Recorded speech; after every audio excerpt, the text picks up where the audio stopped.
Hello and welcome back, and that is right, today we want to compare some more NASes. Again, it's the name of the bloody website, but today I want to compare Synology with Terramaster. Two brands I talk about on the channel a decent amount, but in this video I want to talk very specifically about how these brands compare in 2025. Now there's lots of reasons for that. The first one obviously is that Synology right now are under fire from quite a lot of users regarding a change of policy that the brand has had towards the use of third-party drives, changing to a much more strict verified drive protocol, right the way down to the initialization of the device. And that has upset quite a lot of users that were either existing Synology users or they're about to be Synology users and are now wanting to see how green the grass is outside. And of all of the brands I talk about here on the channel, probably one of the best value proposition, turnkey, that is combined hardware, software solution choices in the market has always been Terramaster. For a long time they were a brand a lot of people dismissed as the cheap one or the budget Amazon one, but in the last few years they've really come into their own thanks to their evolution within the TOS, Terramaster operating system platform, currently in version 6 on some of their newer systems, but the majority of systems supporting TOS 5.1. They have come a long way since being just a budget option with nuanced hybrid expansion devices, M2 NVMe dedicated 10G solutions, and powerhouse 4, 6, and even 8, 9, and 12 bay solutions in their Max and Pro series. So let's talk about these two brands. Let's talk about hardware, let's talk about the software, let's talk about security, talk about storage, and ultimately help you decide which one of these deserves your data and your money. Before we go further though, it's worth mentioning these two brands actually have quite a lot in common. So before we talk about what they don't have in common and what separates them, let's talk about what you get regardless of which one of these two brands you go for. As mentioned, you're going to get a turnkey NAS solution. So you've got your hardware, you've got your software. Also, both of these brands support two-factor authentication. They both support BTRFS and ext4 file systems. They've both got backup applications, cloud synchronization application, apps for iOS, Android, Windows, Mac and Linux. They both arrive with support of multimedia applications, an application center, Docker, virtualization, a surveillance platform. Although, again, we'll get onto this more later on, but the actual deployment and the usability of those applications will differ somewhat. Both of them arrive with multiple years of warranty that differ depending on the scale of the solution. They also arrive with value series solutions right the way down to mobile ARM-based processor solutions that are very cheap, right the way through to high-end super-powered rack mount systems for your higher-end business user. Again, varying in what you get for your money. So regardless, they are both pretty stand-up brands in the world of NAS. But first, let's talk about differences, right? Let's talk about hardware. Synology's been in the market for the better part of 25 years. Asustor, I think they're into 10, possibly 12 years. I'm sorry if I haven't checked that out and I'm wrong. Again, the brand had a very quiet beginning before they went loud in around 2018-19 with some serious hardware. But it has to be said that even now in 2025, in terms of hardware for your money, Terramaster doesn't just give you more than Synology, they give you just immeasurably more in terms of what you are getting. The quantity of their solutions, the profiles of their solutions, the CPU choices, the network interfaces. Again, I'll refer to it again. This is an 8-bay M.2 NVMe solution, 8 M.2 SSD bays with 10 GBE on the rear there. This is between 699 and 799 nickel with an i3 8-core processor inside. If you look at the latest 4-bay solution from Synology, that's 550 nickel, and it's running on a very old CPU with 2.5 gigabit Ethernet, M.2 slots, 4 hard drive slots. You're just getting more for your hardware, and that's just one comparison of many. Also, just the sheer price for the hardware profiles on Terramaster is just better value for your money. Also, they're very widely available. Not as widely available as Synology, I will say, but compared to some of the other brands I talk about on the channel that come from China, I will say Terramaster's hardware availability is significantly higher and regularly on sale during seasonal events. So in terms of hardware, although I will say Synology does have a wide range of solutions, generally around 12 to 15 or so between refreshes, the range of solutions on the Terramaster platform is just way more diverse. But now let's talk about storage. Now, to tackle storage, we've got to talk about several things. Number one, we've already touched on it, Synology's changing stance towards third-party drives and verified drives that are deemed compatible for their systems. I'll say straight away, there's none of that on the Terramaster platform. They don't have their own first-party drive, so obviously it's very difficult for them to even make that kind of limited support range for you. They do support WD, Seagate, Toshiba, Kingston, Samsung. In both hard drives, SSDs, you name it, they support it on their platform. Also, they have a lot more M.2 NVMe solutions, and by a lot, I mean Synology at the time of recording have none. I believe they have a rack mount solution rolling out very soon.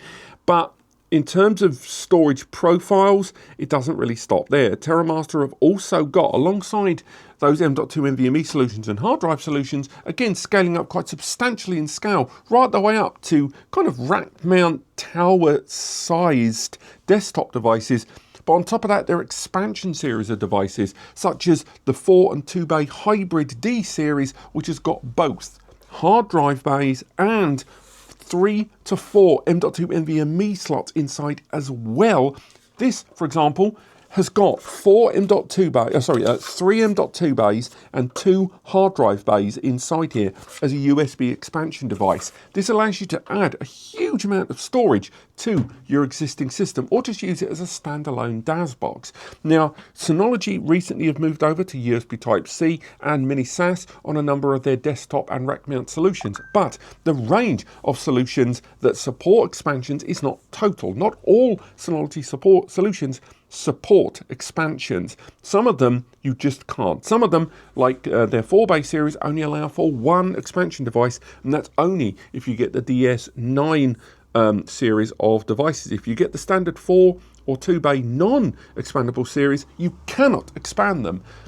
Terramaster solutions support lots of expansions pretty much across the whole portfolio. Now, both of them have support of ext4 and BTRFS. We've touched on that, but both of them also have flexible RAID configuration. They both support RAID 1, RAID 5, RAID 6, which are safety nets for when you have multiple drives all banded together, and if one drive dies, you don't lose your data. But fluid RAID systems like SHR and T-RAID, supported on both, allow you to mix and match drives. Now, why would you do that? Obviously, you're not going to do that on day one, but if on day one you bought 2 4TB drives, and then later on, a few years down the line on sale, you bought 2 10TB drives, a fluid RAID system allows you to take advantage of the extra storage space afforded to you by those bigger drives, whereas traditional RAID configurations limit every drive by the smallest available drive and therefore wouldn't allow you to take advantage of that extra space. Also, both brands have support of write once, read many. Also, both brands support encryption on both the folder and overall storage level. Both platforms have local synchronization tools to install on your client hardware system. Frankly, there's a lot in common between these brands. So what distinctions can we make between them in terms of storage other than those expansions? Well, realistically, it's down to how you deploy it. And although both of them support all of those services, including Snapshots, including iSCSI, and a myriad of different file protocols and SMB multi-channel, Synology just does it better. In terms of the performance when you're accessing the storage, in terms of the usability and monitoring of that storage, so the user interface in general, you will definitely find that managing your storage feels more fluid and easier on the Synology platform. That's what comes back to that priority of software overall. They've definitely closed the gap, Terramaster. We'll get onto the software in a moment, but it has to be said that the customization, flexibility, and scalability of your storage is better on the Terramaster platform, but is handled and a great deal easier for the novice to maintain on the Synology platform. But let's talk about that software some more. So we find ourselves on the desktop of my PC. I will say straight away while we're looking at these, a few things to add. Number one, it would take me hours upon hours to explain every minutiae detail of each of these software platforms. So much so that right now I am actually working on an article right now that compares all of the feature set of both Synology DSM and Terramaster TOS as a TLDR version, and full details of each of the services and features that the brands support and to what level they do it, which ones, you can only get on one or the other, which should hopefully be done by the time this video is out there. But in the meantime, meantime, I have made full videos on DSM, both individual features and upgrades in the past, and I'll link to a number of these in the description if you want to learn more and in more detail about each of these respective platforms. And that goes, of course, for TOS as well as they've evolved through TOS 4, 5, and recently on 2.6. Again, you can find out more in the linked articles below. This is going to be more of a summary, comparing them kind of on the fly there. But as you can see, both of them quite similar, kind of a desktop that you can access here from within your web browser. They've both got client applications that you can use to run a number of different bells and whistles across each of the platforms when you want to find out just what your system's doing, mapping network drives, changing some of the configuration options there. And I will say Terramaster have scaled things up recently with TrueNAS that allows you to use TerraSync, which allows you to synchronize folders as a kind of elevated version of SMB with file pinning, file streaming, that sort of thing, but more on that later on. But both of them are quite similar. I would say TOS 5 and TOS 6, I will say, which is only available on a handful of new systems. That's why I'm not including it here, because I don't think it's fair to go for the OS that's only available on a select few Terramasters. I've, grown up quite similarly, but the kind of smoothness of presentation is probably still better here on the Synology side. There's a greater degree of consistency against different menus. I think the modularity, the way the text is displayed as well, there's just a better user experience, I think, for most users on the Synology side. But I will argue on the Terramaster side, there is a huge amount of customization and control. A lot more analytical information as well for those that are prepared to dig that more and find out more about it. Just about what the system's doing at any given time. More information about your storage. They have simplified some areas. But again, it does lead to the odd sense of kind of inconsistency in some of the way the information is displayed to the end user there. It's not the end of the world, but arguably there will be some users that will find the resource monitor, for example, how services are running there in the background, just a little bit too tech heavy. If you like tech heavy, you are in for a field day though, my friend. Whereas on the Synology side, it's a lot more chewable, a lot more work has gone into making the user interface arguably just a little bit more graphical all the way through, although you can find the technicalities if you want them. And that extends, by the way, all the way down to things, as Billy basic as storage. The storage manager on both of these brands, the way data is displayed is arguably just a little bit clearer and easier to comprehend on the Synology side, but arguably there's a lot more you can do in terms of configuration on the Terramaster, and you can hear that time and time again, by the way. If we go into the application center for both of these platforms, there is more, I would argue, applications on the Synology side than any other NAS brand, but the margin has been closed. I touch on this later in the video, but things like Active Backup for Business on the Synology side, that Synology Drive and Surveillance Station are three apps that a lot of users actually buy the entire Synology platform just to have. Those three apps. Now, Terramaster have their own version of all of these. When it comes to synchronization and backing up your OS, they've got things like Backupper, and they've got that one that we've just mentioned earlier on if you want to use their client tool in order to synchronize your local system with TerraSync if you wish.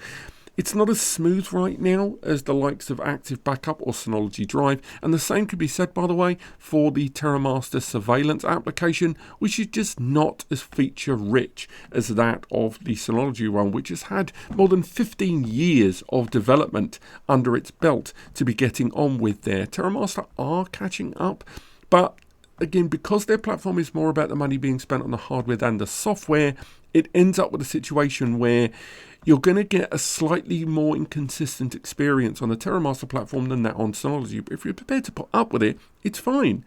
Again, they have crossover. If you want the SAN management, you've got iSCSI as well on the Terramaster. If, for example, you want to synchronize or back up between multiple platforms, you have a single access backup tool across both platforms there. rsync, SMB, USB, they're all available there for the taking on either platform. You just get a slightly smoother experience on the Synology. When it comes to multimedia, it's actually more of a level playing field. Synology have eradicated video station, but have kept audio station and have kept Synology photos. Now, on the Terramaster side, not only do you have a dedicated AI photo application and an audio application, but they have a broader support of MB, Plex Media Server, and Jellyfin in a way that on Synology, Jellyfin requires a third-party community plugin in order to access some of those features, or using Docker, whereas on Terramaster, these services are available directly from the App Center if you want them.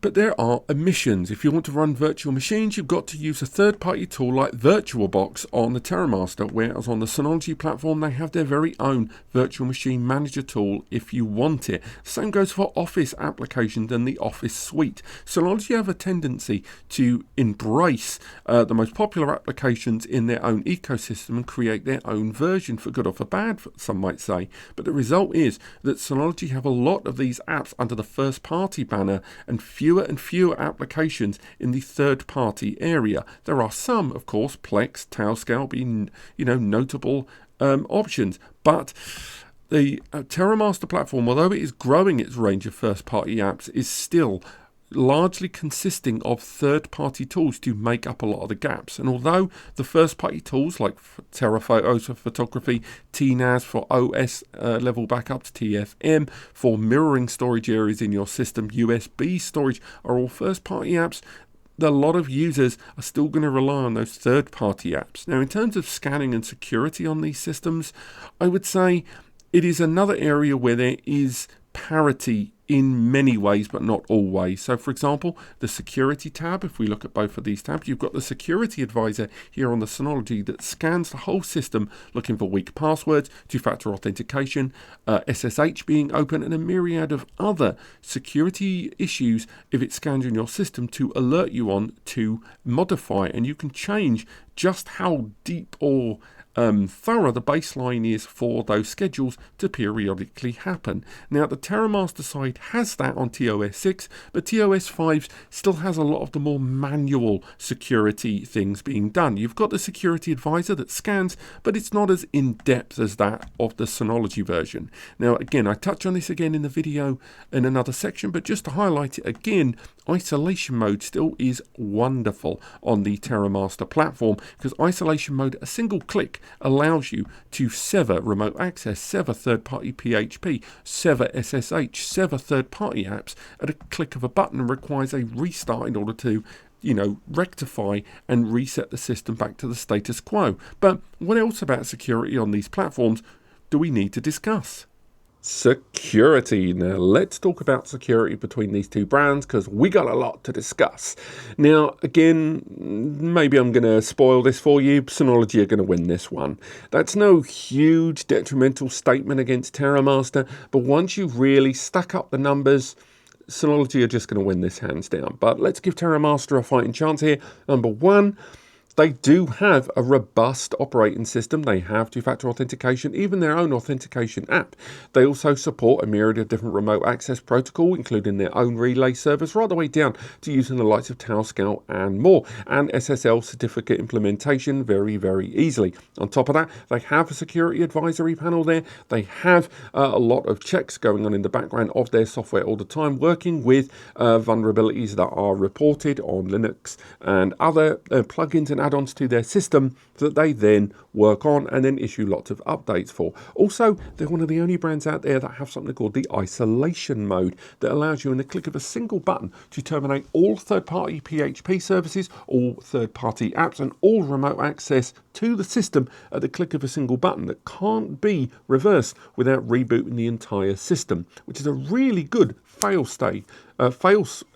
switch for remote access to your system. However, on the Synology side, they just have a lot more money being spent on security. The PSIRT, the response team from Synology there, then you've got their sponsorship of Pwn to Own and the likes of their bounty program, where they are incentivizing financially users finding white hat hackers finding vulnerabilities on their platform so they can then implement changes there as securely as possible. They don't have to do that, but they do.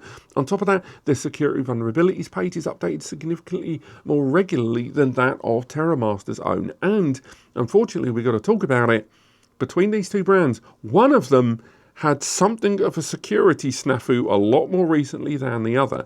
That isn't to, give Synology a pass on this. They still had Synology back in 2012, 2013, but it was nowhere near as extensive or hard-hitting, at least in the percentages, as that of deadbolt impacting the Terramaster platform and the way the brand handled that. Now, they've learnt a lot of lessons, and TOS has evolved alongside that. But in terms of security and how these brands handle secure access, you've got to give kudos overall to Synology here.